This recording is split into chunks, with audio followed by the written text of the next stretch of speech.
রোজা, ঈদুল ফিতর, স্বাধীনতা দিবস সহ কয়েক দফা ছুটি মিলিয়ে টানা ৩৮ দিনের ছুটি শেষে আজ খুলেছে দেশের সব শিক্ষা প্রতিষ্ঠান।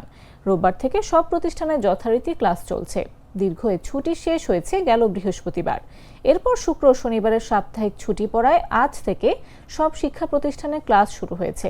শিক্ষা এবং প্রাথমিক ও গণশিক্ষা মন্ত্রণালয় সূত্রে এ তথ্য জানা গেছে।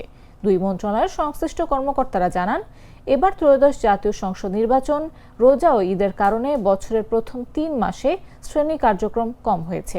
এতে শিক্ষণ ঘাটতি দেখা দিয়েছে।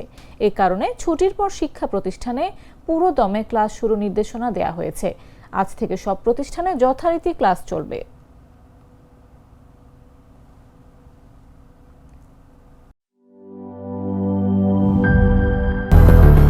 বেশি সার্ভিস ও ফিচারে লেনদেনের সব বিকাশ অ্যাপে সম্ভব।